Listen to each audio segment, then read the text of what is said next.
Right, good morning, class. Thank you for joining us. So, my name is Miss Kimball. I am going to be your teacher today, and hopefully, I might even teach your teacher a few things. So, what are we going to look at in today's session? So, today's session is going to be all about looking at using the Titanic database. So, we have some databases available in Just2easy. So we're going to look at what a database is and how we can use it. So let's have a quick think about what we are learning too. So we are going to explain that tools can be used to select certain data. We are going to find and view the Titanic database. I'm going to show you where you can find it. We're going to choose which field and values are required to give certain values. We're going to create and save a chart using database, add a chart onto a J2E5 file, and we're also going to save our work. Now, teachers, just to highlight that sometimes this particular lesson can take a bit longer than how I'm demonstrating. So if you feel that your students need time to catch up, or if you'd like to split this into 2 or 3 lessons, please feel free. You can pause this session and come back to it as and when you need to. Now, this is a waggle, so what a good one looks like. So this is an example of what we're going to be creating today. So this is a J2E5 file around the Titanic. So you can see here I've got my title, I've got my pictures, I've also got my charts. So these are information charts showing how many men and women did or didn't survive the sinking of the Titanic. And this data shows how many people survived or didn't survive in each passenger class on board. Okay, so we've got 2 different charts there. Now, first of all, I think we need to have a quick discussion around what is a database. So a database is a system for storage of information or data. Now, we've used databases for years and years and years. They are a way of storing information in an organised and useful way. Okay, so you can see here this image. This is a historical database. And you can see it's kept in a nice drawer. And we have certain cards. So each card is called a record. And these are organised in alphabetical order. So you can see we've got our alphabet cards that are separating each letter of the alphabet. So these are actually school records. So these list a student's grades. I think these are from the Victorian era. So we're talking 100 plus years ago. And it is alphabetized according to their surname. So you can see here, this one says Forster or Foster. I can't quite see. I need my eyes checking clearly. And that is that person's grades. Okay, so each record has fields. So fields are certain pieces of information. So if I zoom in here, we can see this person Forster, E.M. Forster. That is a field. So the name is a field. We can see a date here, 12th of December. I'm assuming that is their birth date. So that would be a field, so a birth date. What else do you think might be a field that we would have on this record card? Now, teachers, feel free to pause the session and use this as a discussion point with your students if you want to. What else might be a field? So we've had name, birth date.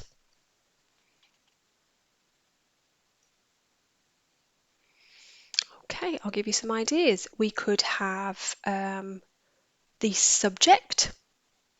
Okay, so it could be English, maths, geography, history.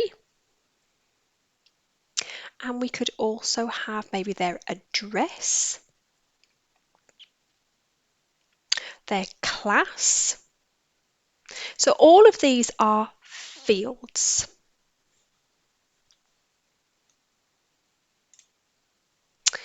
Okay, now we use real world databases frequently. Okay, almost all the time. I would like to think that most people would use a database daily. Okay, and you probably don't realize that you're using databases. So computers store databases. We don't store them, well, we don't generally store them on paper or card anymore because it's not particularly secure and it's not easily accessible. Okay, now the beauty of using a computer is it means that people can access it anywhere at any time. It can be password protected, and you can store large amounts of data easily and without having to use any space. Computers can manage that large data really easily. So, can you think of something that might be a database? What might be a database? Again, teachers, you can pause this point in the session and use this as a discussion point with your students. So who can tell me one thing you think might be a database? So it's a store of lots of information. Okay, let's have a look. So the first one I came up with, a library. So a library has a database. So when you go to the librarian and say, I want to find a book by J.K. Rowling, for example, that librarian will use a database to search and find that particular book. And all the books will have a number within the Dewey Decimal System, and that will help them to pinpoint the exact location of where that book should be, or even if it's on the shelf. Okay, another database, the Argos catalogue.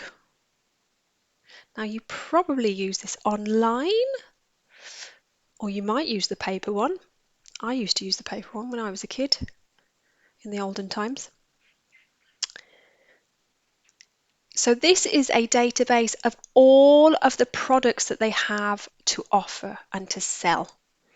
So it has a list of all the products, it has a list of the descriptions of each product, it has a list of the prices, and it might even have an order number that you can then input into their computer system, and they will then be able to bring that out. So they have that stored somewhere. Okay. And then lastly, a website. So websites where you purchase something, so maybe a holiday website, maybe a supermarket website, even things like Netflix. These are all databases. They store large amounts of information. And we can use these databases to stream things, to play things, to buy things. So they're an easy way of accessing certain bits of information quickly and easily.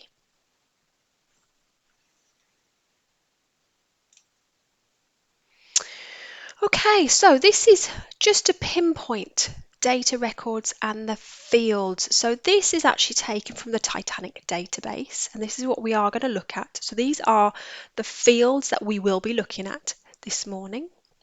So you can see here, and I'm going to zoom in just so you can see, these are the field titles. So we've got things like surname, first name, title, so that's whether they're Miss, Mrs, Master or Mr, their age, their gender, so whether they are female or male, where they boarded, so where they got onto the Titanic, so that will be Cherbourg, Belfast, Liverpool and Southampton, I want to say. I feel like one of those is wrong.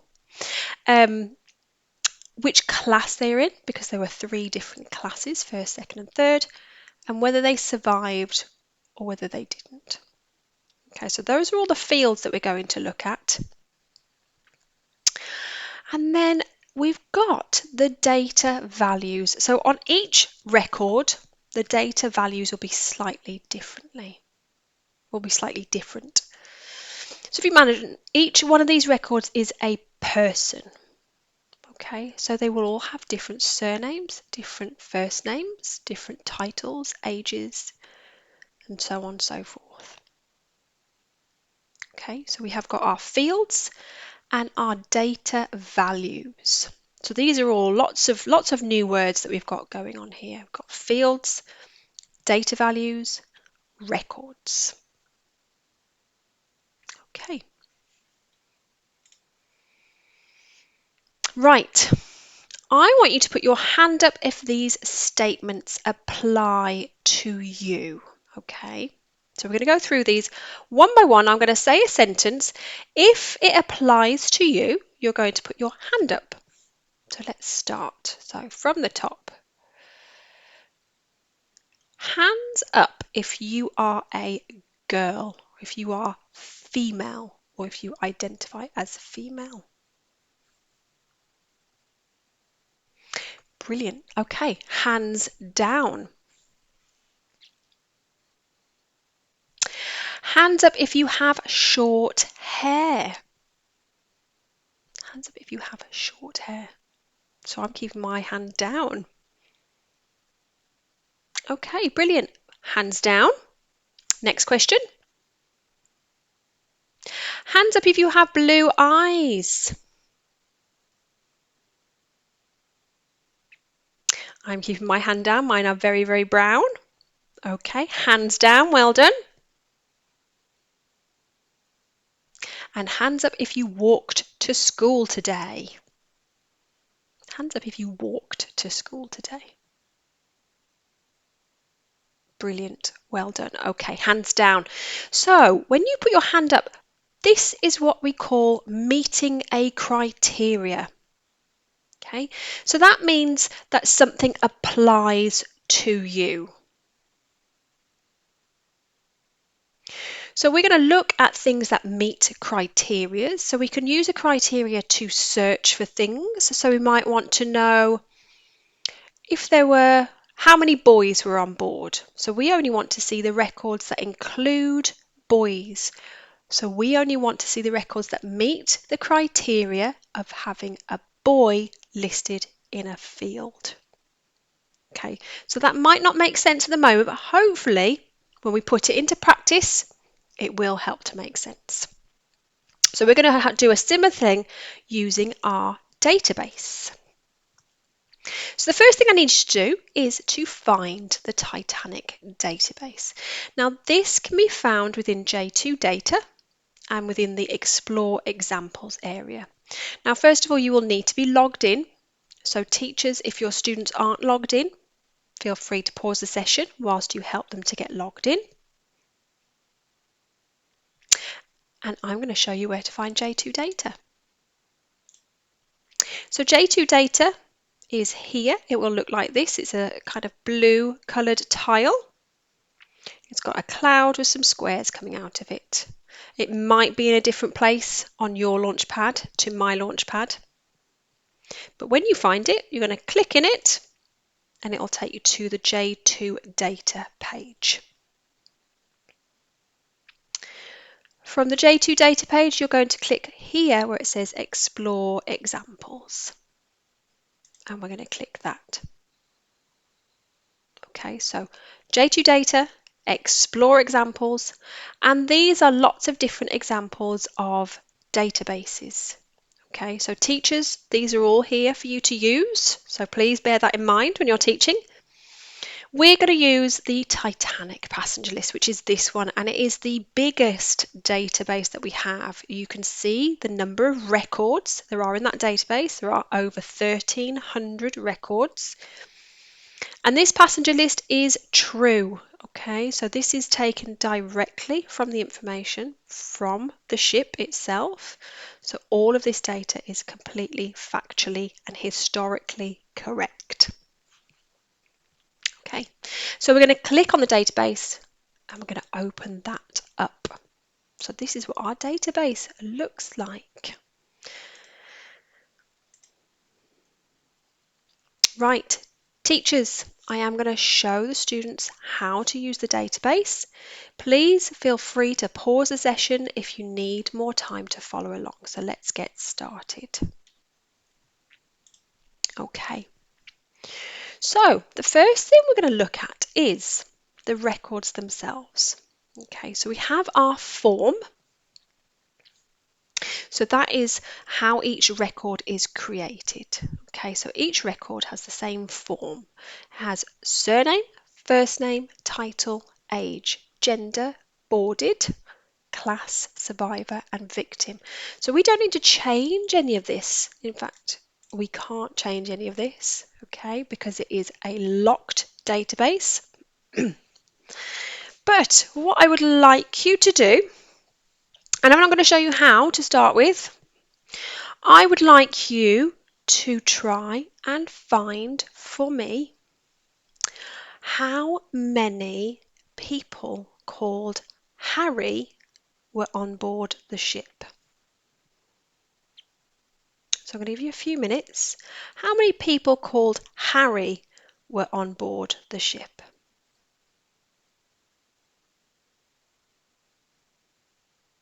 Again, teachers, you can pause the session.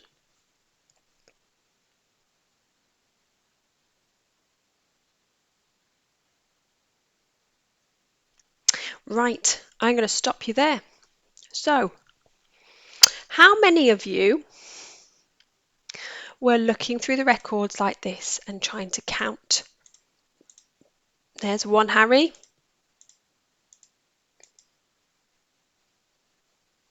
Oh, and it stopped working.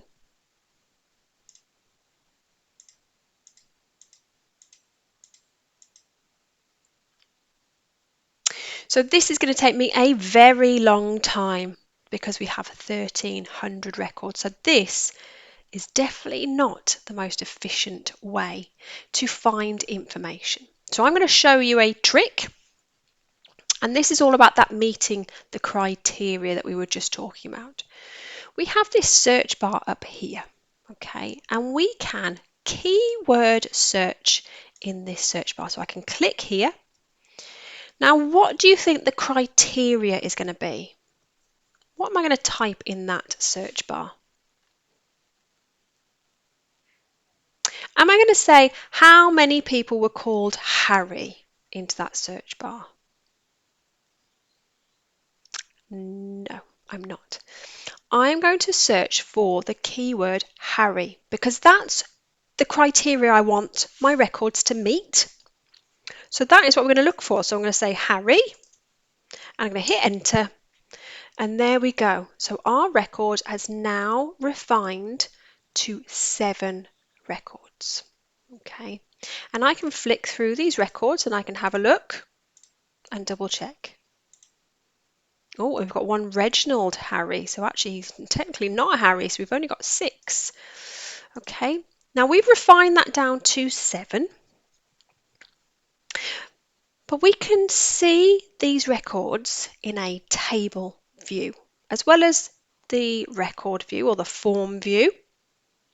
Okay, so that's important if we want to just see one person's bit of information. But if we want to see them side by side, we can go to the table, and that's pull that keyword through to the table. So now I can see all of those pieces of information side by side. So I can see there's a wide range of ages. I can see they all boarded in Southampton. I can see that they were a combination of second and first class, and that most of them didn't survive, sadly. Now, the other thing I can do is I can reorder these columns.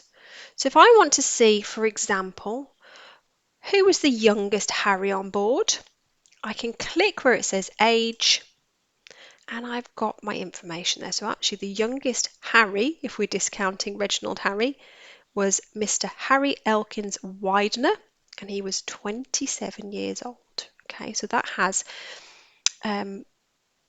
refined that column and put it into numerical order, starting with the youngest first. Okay, so there's lots of things that we can do with the database really quickly and easily that would take us much, much longer if we were to do this with a paper database. So can you imagine trying to put these into alphabetical order, numerical order according to age, refined, just finding one particular name? It would take us a very long time. So this is why we use computers to do all the hard work. Okay.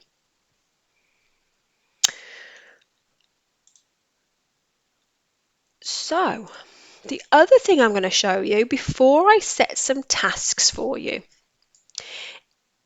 In fact, no, I'm not. What I'm going to do is I'm going to ask you to answer this first question here. I want you to find how many people called Elizabeth were on board.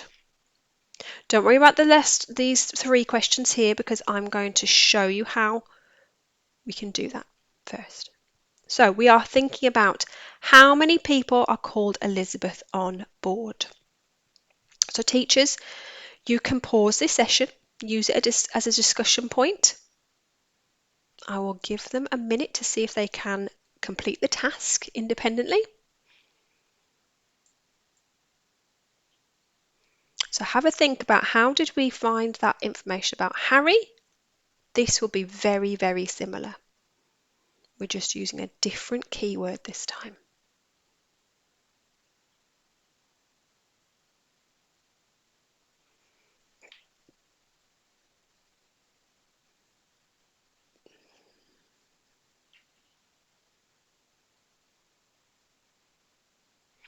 Okay, teachers, I am going to carry on. So to find how many people were called Elizabeth on board, we are simply going to change this keyword here to Elizabeth. Now you have to be very careful that you spell this correctly. Now it's underlining it because I haven't put a capital letter at the front as opposed to spelling it, or misspelling it, should I say. So we can see here we've got 27 Elizabeths on board. And actually we haven't. We've got some with Elizabeth as their middle name. So you might want to count how many Elizabeths we actually have on board. So let's have a look. 1, 2, 3, 4, 5, 6, 7, 8, 9, 10, 11, 12, 13, 14, 15. 15 Elizabeths. Okay, and you could put those into alphabetical order, and that would make it a little bit easier to count then. We've just got that bulk in the middle. Okay. Now, we also have the option to refine these columns here. And to do that, we're going to use what's called an advanced search. So we've been doing a keyword search. We're going to use an advanced search. So to do that, we are going to click on this magnifying glass here. Okay. And that now is going to open up a bit more information. So here we can use this drop down menu. So if I click on these double arrows, we can select a certain field. Okay, so I might want to know how many people boarded in Belfast. So which field do you think I'm going to select? I want to know how many people boarded in Belfast. That's right, I am going to choose boarded. Okay, so boarded. So we want to know boarded. And this, who knows what symbol this is? Easy peasy, you learnt it in year 1. Equals. So boarded equals and the value. So if I want to know how many people boarded in Belfast, what do you think the value needs to be in that particular field? The value is Belfast. Now we're not going to type this. What we're going to do is we're going to use this double arrow here. And can you see I've got 4 different options because there are 4 different ports. I told you I got one wrong. Queenstown. I should have known that. Queenstown. So we've got Belfast. So we're going to click Belfast, and that has shown us that we have 10 people that boarded in Belfast. 10 people. Okay, and again, we can refine those according to class, according to gender if you wanted to, or they're all male, according to surname if we wanted to, and unfortunately, all of them, or should I say none of them survived. So, what I would like you to do is to answer these questions now. How many third class passengers were on board? How many people survived? And how many 16-year-olds were on board? Now, teachers, I am going to wait about a minute. It may well be that your students need a lot more time. So I am going to leave this screen up. Please feel free to press pause. Allow them time to explore and try and find the answers. And then press play when you are ready to start the session again. So how many third class passengers were on board? How many people survived? And how many 16-year-olds were on board? I am going to show you how to find the answers in about 10 seconds time.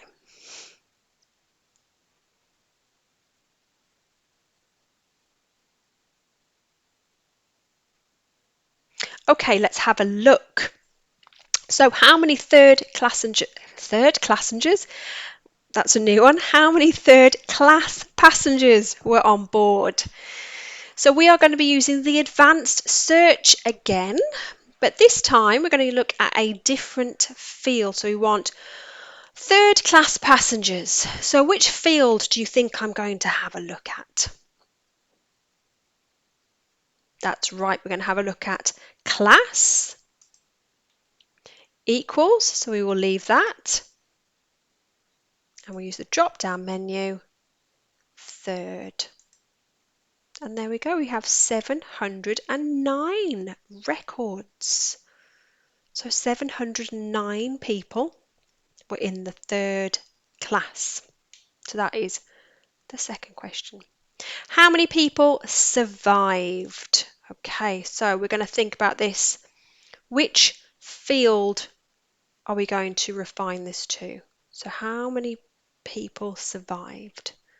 Is it surname, first name, title, age, gender, boarded, class, survivor or victim, or extra information?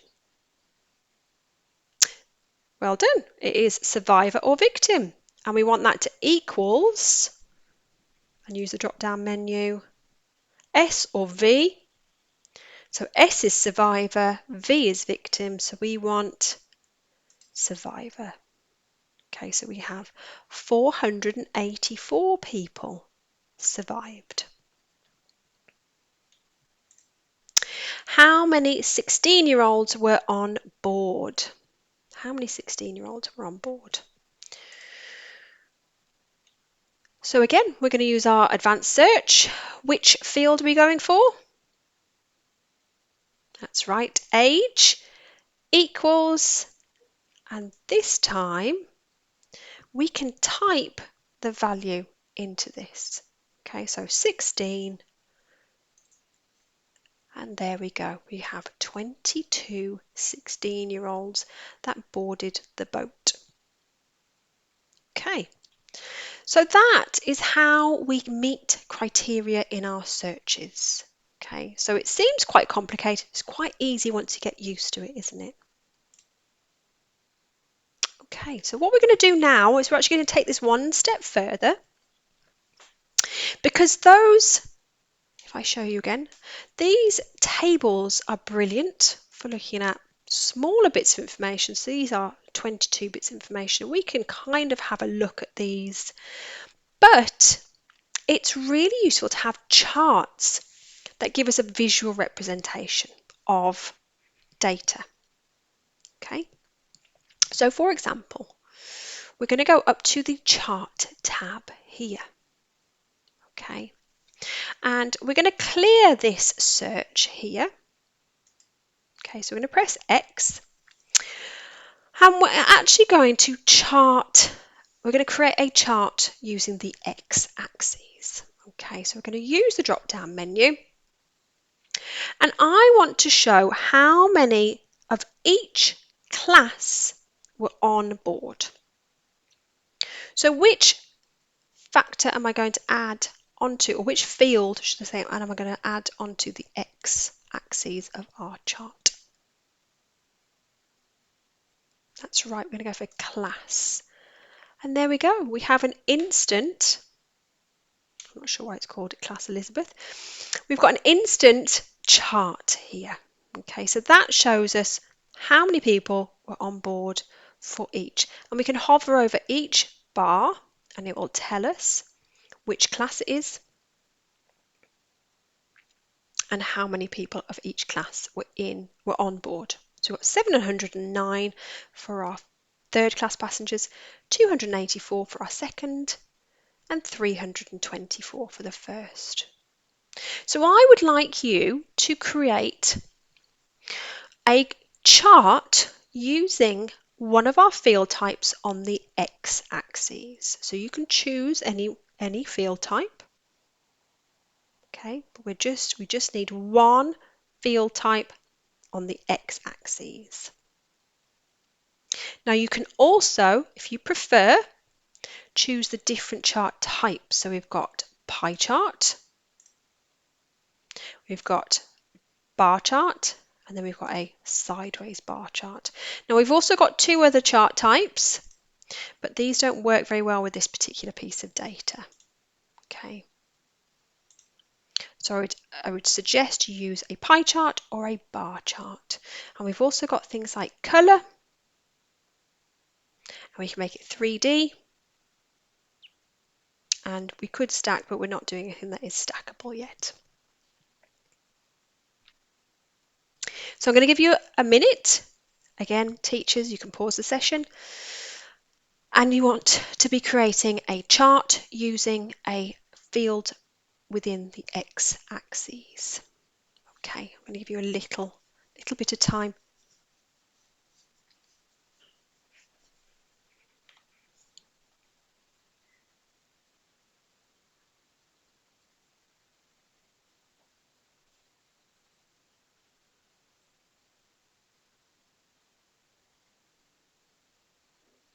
Okay, so I am going to carry on. Teachers, please pause the session if you want to.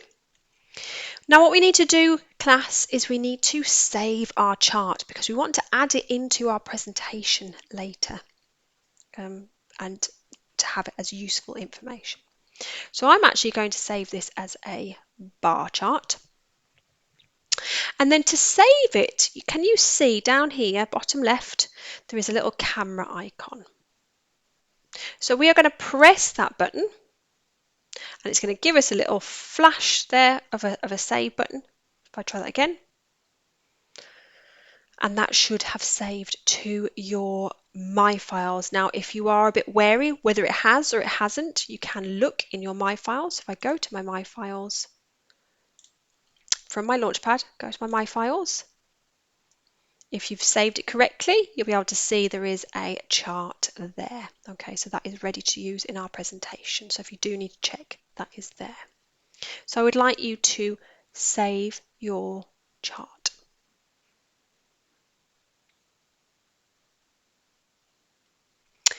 Okay, now we are going to create a second chart just to show you that we can group this information as well as track it against the x-axis. So we're going to stay with the class on the x-axis, and I want to know how many of each class survived or didn't survive. Okay, so I am then going to group these blocks into survivor or victim. Okay, so we've got our class, and then I want to split that class into survivor or victim. So if I click on this and add this into the group, you can see here we now have 6 blocks instead of 3. Okay, and if I hover over, I've got my first class survivors, my first class victims, and so on. Second class, third class, third class. Okay. Now a talking point here for you teachers, if you want to pause the session, who can tell me what does this data show us? What does this data show us?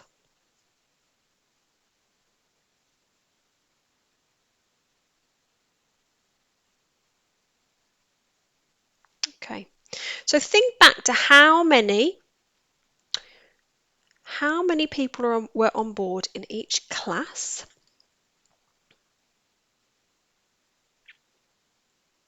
Okay, so we only had about 200 in the first class, 200 in the second class, and about 700 in the third class. Now have a look at this chart. Can you see the third class victims is exceptionally high? So this told us that a disproportionate amount of people in the third class didn't survive. And of course we know this is true, don't we? Because when we've studied the Titanic, we know that they launched the lifeboat before they were full, that some of the third class were trapped under the deck, and that the first and second class passengers were prioritised over the third class. Okay, so this data supports what we know in our history books. So this is what formulates that knowledge. Okay.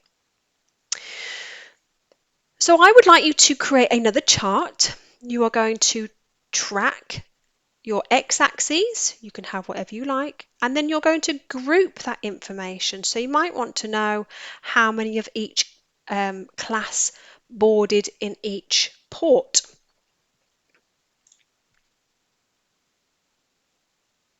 Okay. You might want to know how many of each that boarded in each port survived or didn't. Okay, so this is a great opportunity, teachers, for the students to have a look at the different types of data that they can create. So this can be a nice extension activity if you would like to pause the session and allow them time to explore, and maybe even to use that as a discussion point and show you what they can see from the data and what it shows. Okay. I am going to move forward, so if you do need to pause, quick, run to the front. Right, we are going to save this data, and we're going to do that the same, or we're going to save this chart, sorry. We're going to do that exactly the same way. We're going to click on our little camera icon, and that is going to save that chart to our My Files area. Okay, so we've got our 2 different charts. So if you are delivering the session as a 2-lesson session, this is a good point for you to break, because we are going to be looking at creating the presentation now.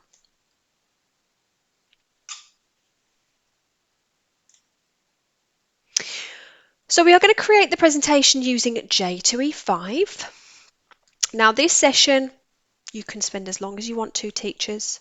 J2E5 is a really robust tool. It's great for creating presentations like this. I'm just going to demonstrate how to add text and images and change the background, but there are lots more things that you can do with J2E5. Okay, so J2E5 is here. It's a lovely red tile, and it opens up like this. It's a lovely blank, fresh page ready to add content. So the first thing we're going to do is we're going to rotate our page, because at the moment it's in portrait and we want it to be landscape because we have a presentation. So to do that, at the bottom of your page are your page settings. I'm just going to zoom in so you can see. So I won't worry about things like the scale and the page size. These three buttons here are the ones that are important. Okay, so this one is your page orientation. So this, when it's sideways, is showing that we've got a landscape page. When it's upways, that shows us we have a portrait. So we want it to be sideways. So if I zoom out, you can see now my page, I have the longest length along the top, and that's what I want. So make sure you have a landscape page. And then I'm going to zoom in again and scroll to the bottom. There we go. Now I have colours that I can use. So this is our paper colour. So if I right click here, that gives me lots of different colours to choose from, and I can choose some different colours. So choose one that you think would suit this particular project. The other way that we can change the colour is we can click on this square, we can left click, and then we have our rainbow or our colour wheel along the right hand side. So you can choose a colour, so for example blue, and then you can refine that shade. Okay, but I'm going to stick with my cyan. I quite liked that. Where did it go? There we go. Okay, so that's how we change our page colour. So if you want some time to faff and find the perfect shade, then I'm sure your teacher will pause the session so you can have a little quick look at making your presentation nice and colourful. Okay, I'm going to show you how to add some text now. So J2E5 is brilliant because you can click anywhere on the page and you can start typing. So I'm going to title my presentation The Titanic, and remember your capital letter for Titanic. You can call your presentation whatever you want, but I would suggest you make it relevant to the project that you're writing about. So does that look like a title at the moment? No, it's a bit too teeny weeny. It's too small. We want our title to be big and prominent. We want it to be seen and easily seen. So we can double click on our text. So I'm going to click 2 times really quickly. 1, 2. And we now have our editing boxes. Okay, so these blue squares, probably haven't chosen the right colour, but you can see these blue squares here. These allow us to click and drag and make that text bigger or smaller. Okay. You can also, once you've double clicked, if you don't want to use the drag option, you do have your font size here. So we have some standardized fonts. And you can also add your own. So let's make it a huge title. That's obviously too big, but just to give you an idea, I'm going to make it, let's go for 64. Yeah, that's about right. So you can do that either way, whichever you prefer. Then we've got things like changing our font. So we've got various fonts that we can choose from. So we've got Impact is a good one for titles. We've got Comic Sans if you wanted to look handwritten. You might not like any of these fonts. So you'll notice at the bottom, I've got something called More Fonts. Now these More Fonts, there are a lot more fonts. There's 1,600 fonts. So teachers, brace yourself. It might take a while finding the perfect font. I'm sorry. But we can filter these. Okay, so they are listed under different subsections. Is that the right word? And I would suggest using the display for our title. So we've got some nice big chunky fonts there and some quirky fonts. So find the perfect font that you quite like. Now if you find a font that you really like and you want to keep using, you can use this tick box here. Now I've already got 10 favorite fonts. You can save 10 fonts that then will save into your favorite. So I'm going to click this. You can just click the font. You don't have to set it as a favorite. So if I move this out of the way, you can see what that looks like. Oh, it looks a bit odd actually. That's quite nice. There we go. I like that one. Okay. So you can just click the font, and if you like it enough to want to use it again, you can tick that box. So if you do tick that box, it's going to save here. These are your favorite fonts. You can see I've got things like Creepster, it's great for Halloween. I've got Mountains of Christmas, great for Christmas. Lobster's a nice one, and Lexend. So teachers, that is a great font if there are any children with dyslexia in school. So that is a great one for supporting reading in that particular aspect. Okay, so I've got the Titanic. Now I want that to be in the middle. So I also have these options here, so I can make it justified so it's in the middle. I can put that in a box. So I've got my filled box. I can put it in a border. I can make it bold. I can underline it.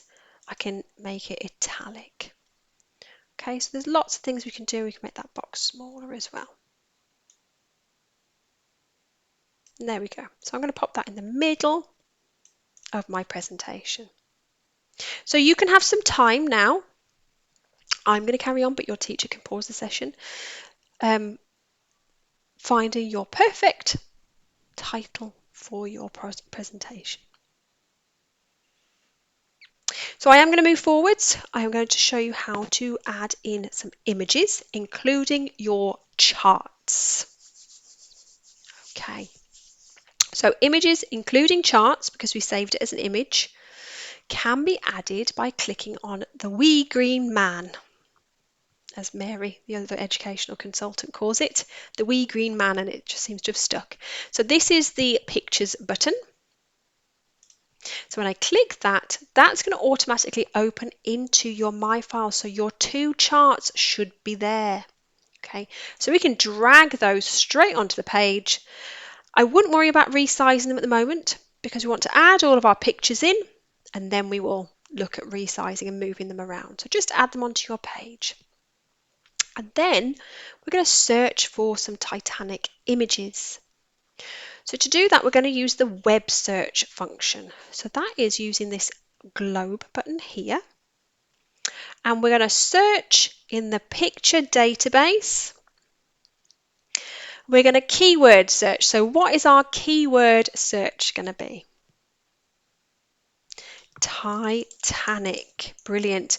And then all of the records that meet the criteria of Titanic are going to be shown, there we go, in a list. So another database for you. I told you we use databases almost every day. So you now have a list of different images that we can use. If you find one that you like, you can drag it onto the page.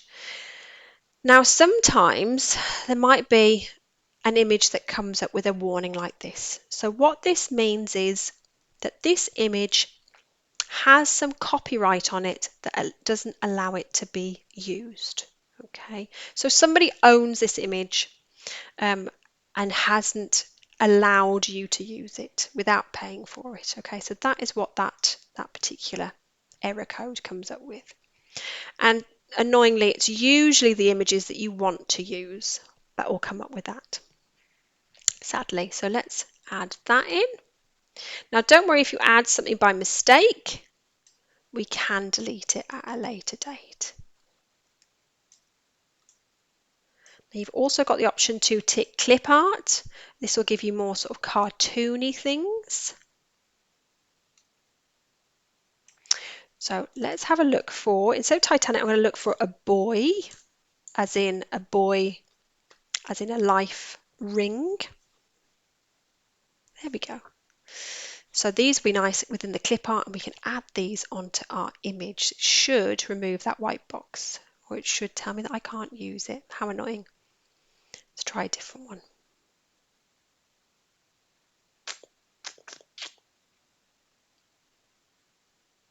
try this one. There we go. That white, there we go. And we can make that bigger. So that's all of our images. Now to make an image bigger or smaller, click on it. You've got those blue squares. And same as with your text, you can make that bigger or smaller. And we can add that over there. So we can click on each image, make that bigger. Now we really want our charts to be quite big so that we can see the information. So make sure that you arrange your page so that you can see that data. So it might mean that you need to make your title a little smaller, move it up maybe so that we've just got a bit more room for our charts at the bottom. So let's add both of these and resize them. There we go. And we might need to do away with one of these lovely pictures. So I think I might delete this one. So to delete an image, you click on it and click delete. And there we go. I'm going to make this a bit bigger. And let's have a look at this one. So actually, I prefer this one to this one. So I'm going to click on this one and delete it. And let's add that in there. Let's move that up there. So you can rearrange all of these images. You can put them in different places. And there we go. And then the last thing you're going to do, once you've added in all your images, is you're going to write some linked text.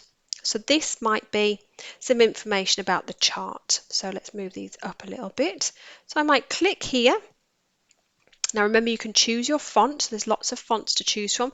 You might want a thinner font now because this text is going to be smaller and it's going to be giving more information. So you wouldn't want something like impact because that would be too big and chunky. You might want something like Tahoma or Lexend. Okay, and then we can start writing. So let's say this chart shows that there was a disproportionate amount of people in the third class that didn't survive. Dear me, third class, there we go. And of course you can double click that, you can make it bigger, you can make it so it's justified in the centre. You could add it into a filled box and have that on top. So there's lots of things you can do with your text to make it quite noticeable on your presentation. So I would like you to then add some text for each image, just demonstrating what it shows. And then lastly, we can put this in view mode. So this is great if you want to have a look at what your presentation looks like without all of the buttons on the outside. So if we go to view, that then shows you your presentation. Okay. Right. So we're going to save this particular presentation. And then teachers, I'm going to show you how to generate a QR code to this. And there is a reason why I would recommend you doing that. So first off, we'll save this. So to save it, we're going to click on the floppy disk, which is how we used to save things in the olden times, as I'm saying. Back in my day, we used to put a floppy disk in the device and save it. So we're going to click on the floppy disk or the save button and we're going to title our work. So title it, I don't know, Titanic presentation and maybe add the date. There we go. And then hit save. And that's going to save a copy of that into your My Files. Now teachers will be able to access that through the pupil files area. So as soon as you've saved it, your teacher will be able to look at it, mark it and offer you feedback if needs be.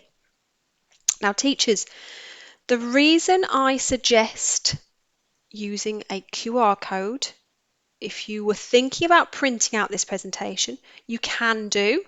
However, just be mindful that background colours don't print.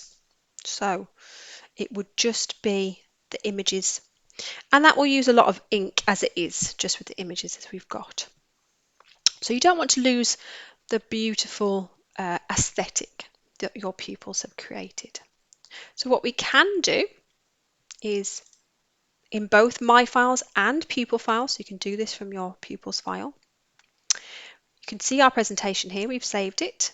You can hover over that presentation, go to that green circle, and we've got this QR code here. So if I click QR code, that generates a QR code.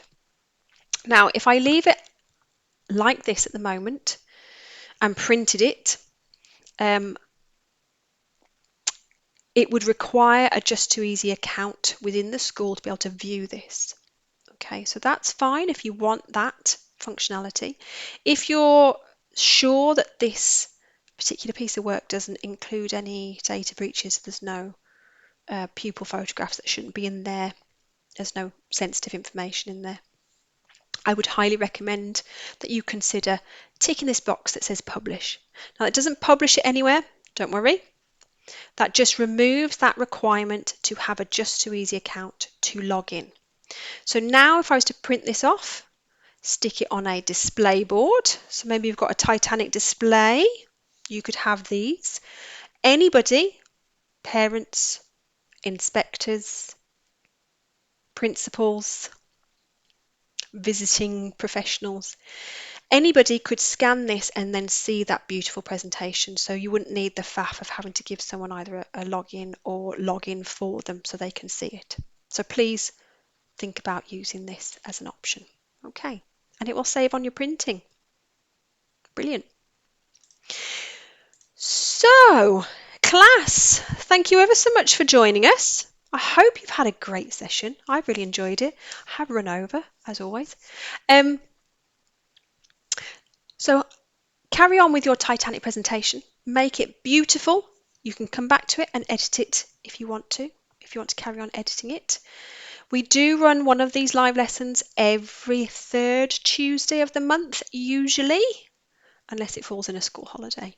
And we advertise it in all the usual avenues. So please keep an eye out for our upcoming summer term schedule. And we hope to see you again soon. So thank you, class. You've worked really hard. I'll see you again soon. Bye-bye.